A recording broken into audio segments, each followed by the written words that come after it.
Hello, and welcome to another educational session with BioIVT. I am Becky Campbell, a technical advisor for ADME-Tox Services here at BioIVT. As you can see from my title today, CYP3A4 Relative Induction Score Opportunities and Interpretation and Induction, we will be discussing relative induction score for CYP3A4 today. We will touch on services and product highlights.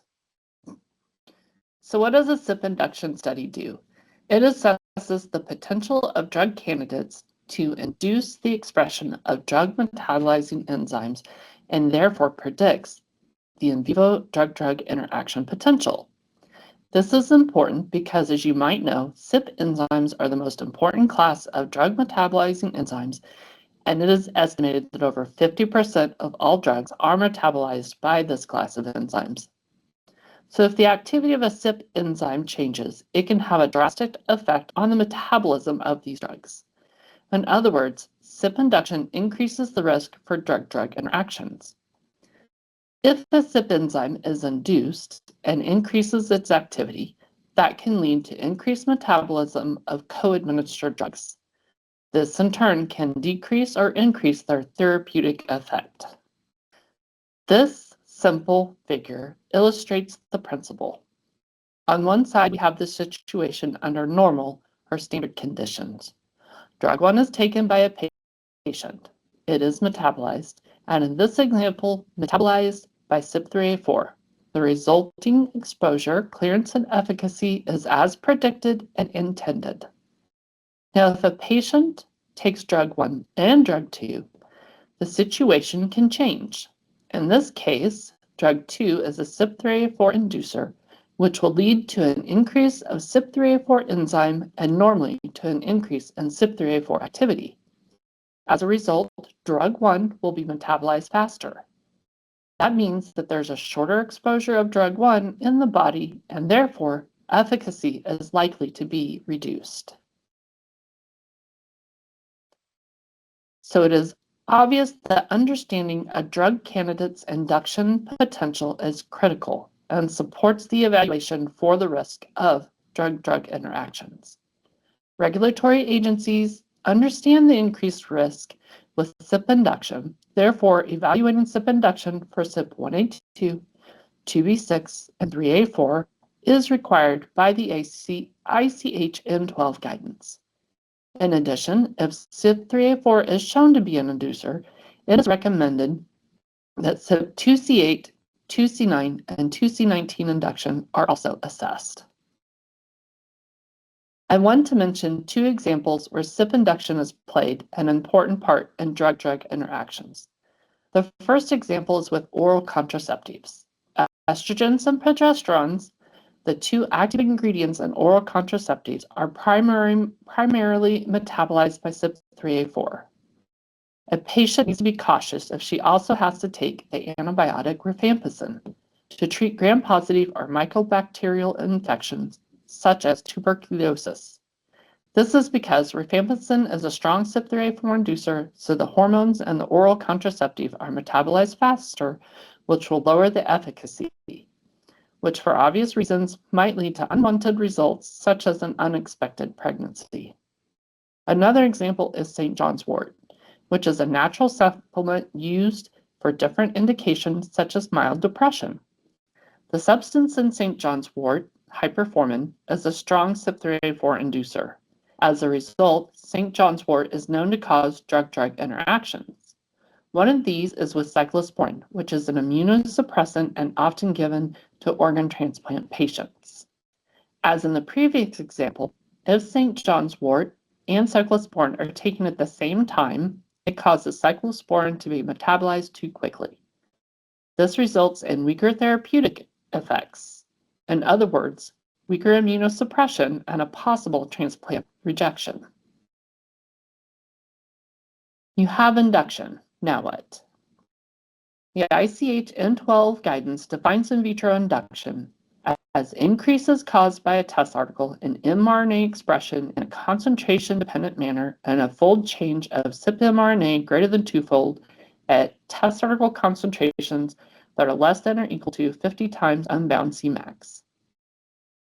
If the positive control results in less than 6-fold induction, as it can do with the CYP2Cs in particular, then even increases in CYP mRNA that are less than 2-fold, but are more than 20% of the response by the positive control and still concentration dependent, can be considered induction. When a test article causes in vitro induction, the ICH-M12 discusses at least 3 methods of interpretation. If the EC50 and Emax values cannot be calculated in an induction study, one method for estimating the potential for in vivo DDI risk is using the BASIC method. The BASIC method defines the risk of clinical drug-drug interaction when the observed induction is greater than 2-fold at test article concentrations at or less than 50 times the unbound Cmax.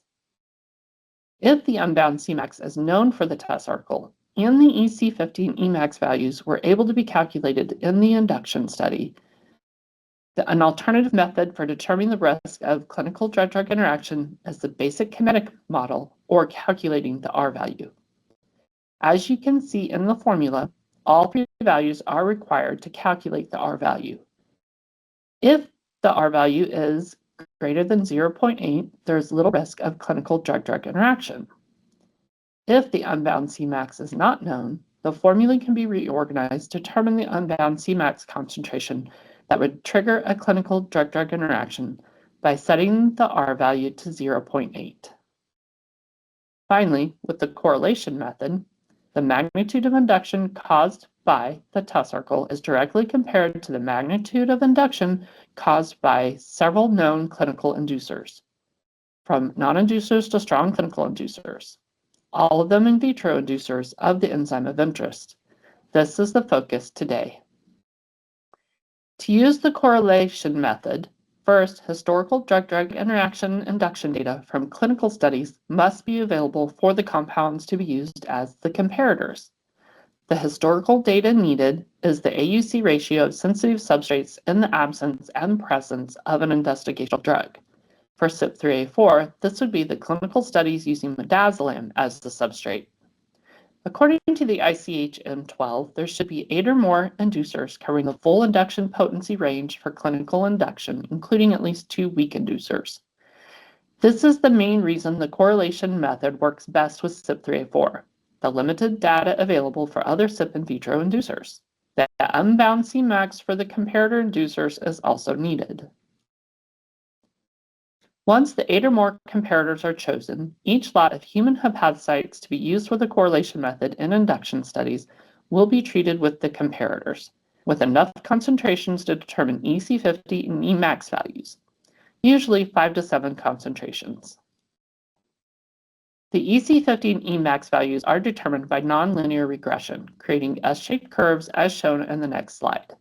We recommend using the sigmoid 3-parameter equation or the Hill 3-parameter equation for the nonlinear regression and normalizing the baseline to 0 for a more accurate prediction compared to the observations in the clinic. In other words, we recommend using fold change -1 in the calculations. These values were generated using the sigmoid 3-parameter equation after treatment of a culture with CYP3A4 in vitro inducers and determining the induction of CYP3A4 mRNA. On one side, you have rosiglitazone, a clinically weak or non-inducer of CYP3A4, and on the other side is an example of rifampin, a clinically strong inducer of CYP3A4. Once the EC50 and Emax values are determined, the relative induction score for CYP3A4 induction can be calculated as shown in the next slide. Using the free Cmax from literature, the relative induction score can be calculated with the EC50 and Emax values for each comparator generated for each lot of hepatocytes. Next, the percent decrease of AUC found in literature is plotted against the relative induction score using nonlinear regression, in other words, Hill 3-parameter equation, and in this case for CYP3A4 and midazolam. Here's what that graph looks like. In the lower side of the graph, there are non-inducers and weak inducers. Then in the upper side, you have the strong inducers. Using this curve, the relative induction score value for your test article, you can predict your test article to be a weak, moderate, or strong inducer of CYP3A4. Let's talk about the magnitude of induction. It should be well known that even with the same human hepatocyte donor, the magnitude of induction of CYP mRNA can vary from hepatocyte culture to culture period.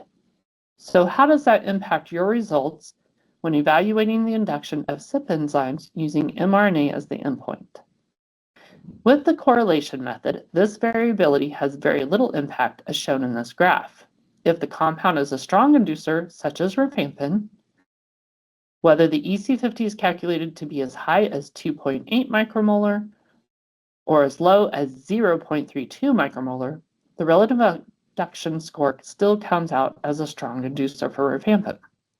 The same is true for the weak inducers like nifedipine and rosiglitazone. The correlation method helps negate the variability observed in mRNA evaluations. BioIVT offers a wide variety of products and services for your induction needs. First off, we offer IND-enabling ADME-Tox services, and in particular CYP induction studies that can utilize lots of hepatocytes with the CYP3A4 relative induction score characterization. We can include 1 to 3 donors with this characterization in your study. Next, we can offer large lots of CYP3A4 relative induction score characterized, cryopreserved, platable human hepatocytes for your use internally. These lots come with the CYP3A4 relative induction score characterization and can include the EC50 and Emax values for the other major CYP-positive controls, such as omeprazole for 1A2, phenobarbital for CYP2B6, and rifampin for CYP3A4. Also, if you've listened to the ADME 101, 2C or not 2C, you may know that the CYP2C mRNA characterization is also included. Here's one example of a lot available now for purchase with the CYP3A4 relative induction score characterization, lot CXV. BioIVT is the leading global provider of ADME products, including human hepatocytes. All of our products are extensively characterized. Visit us online at bioivt.com to learn more about our extensive catalog of biospecimens for use in research programs and our service offerings. Of course, we're also available to help you find the products or study you need. Just visit us at our website and click Contact Us for more information on how to reach our customer service representatives. If we can help you with your ADME-Tox services and IND-enabling studies, please visit us at bioivt.com/services for more information. Thank you for your time and attention to learn more about the relative induction score.